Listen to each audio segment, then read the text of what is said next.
Cinema ఇండస్ట్రీలో జరుగుతున్నాయి.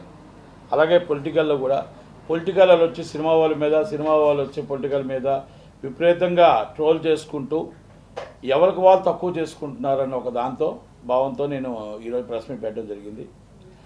పవన్ కళ్యాణ్ గారు ఆయన ఎక్కడైతే దేవుడి కోసం మాట్లాడారో, ఆయన సనాతన ధర్మం కోసం మాట్లాడారో, ఆయన మొత్తం టోటల్గా ఏదైతే ప్రక్షాళన జరిగిందో 5 సంవత్సరాలు జరిగిన దాన్ని మీద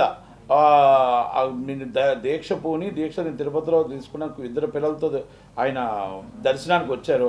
అప్పటి నుంచి కొంతమంది ఆయన అంటే ఎందుకో పడట్లేదు. ఫస్ట్ వ్యక్తిగత విభేదాలు ఉండొచ్చు. ప్రకాష్ రాజ్ గారు ఉన్నారు ఉదాహరణకి. ఫస్ట్ ఏదో చెప్పారు, రాజకీయంగా లాగొద్దు అన్నారు. వాళ్ళ తర్వాత అయిపోయింది. తర్వాత వచ్చి బాబా వచ్చాడు, 2 నామాలు పెట్టుకొని కొత్త బాబా వచ్చాడు అన్నారు. ఒకటి. రెండోది వచ్చి ఇప్పుడు ఏదేదో ఇష్టం వచ్చాడు మాట్లాడుతున్నా. అంటే నేను ఏమడుగుతున్నా అంటే ప్రకాష్ రాజ్కి అడుగుతున్నా, నీకు స్టాండర్డ్ ఉందా అని అడుగుతున్నా. అసలు నీకు క్రెడిబిలిటీ ఉందా అని అడుగుతున్నా. నువ్వు ఎప్పుడైనా ఏ దాని మీదైనా స్పందించావా? ప్రజల కోసం స్పందించావా? ఒక పూట తిండి పెట్టావా? ప్రజల కోసం ఎప్పుడైనా నువ్వు ఆలోచించావా? ఏ రోజైనా ఇండస్ట్రీ కోసం నువ్వు ఆలోచించావా? ఇండస్ట్రీ కోసం ఎవరికైనా అన్యాయం జరిగితే నువ్వు ఏమైనా ఖండించావా? ఇండస్ట్రీ కోసం నువ్వు వచ్చావా అని అడుగుతున్నా. నీ స్వార్థం కోసం, నీ తాలూకులు కాపాడుకోవడం కోసం, నువ్వు మొత్తం టోటల్గా ఈ మీడియాని డైవర్ట్ చేయడం కోసం, కేటీఆర్ గారి మీద వచ్చిన మీడియాని, కొండా సురేఖ గారు కేటీఆర్ మీద వచ్చిన మీడియాని డైవర్ట్ చేయడం కోసం డైరెక్ట్ పాలిటిక్స్ మీరు చేయలేదని అడుగుతున్నా.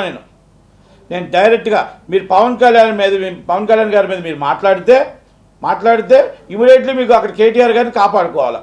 ఇంతకుముందు రేణు దేశాయ్ గారి మీద వచ్చిన ప్రాబ్లం వచ్చింది.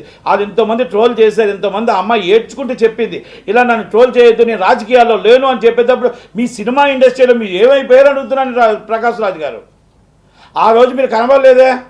ప్రజలు రేవణ్ గారు మీకు కావాల్సిన దోస్తు 2500 మంది అమ్మాయిలు నగ్న వీడియోస్ తీసి అరెస్ట్ అయితే వాళ్ళ కోసం మీరు ఏంటి స్పందించలేదు అడుగుతున్నాను నేను.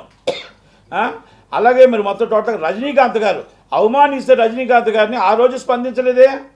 మొత్తం టోటల్ 2016-17లో మొత్తం టోటల్గా అందరినీ డ్రగ్స్ కేసులో నించోబెట్టి లైన్ పెట్టి, సినిమా టికెట్లో లైన్ పెట్టి మొత్తం 15 రోజులు వాళ్ళ పరువులు తీస్తున్నప్పుడు ఏం స్పందించలే.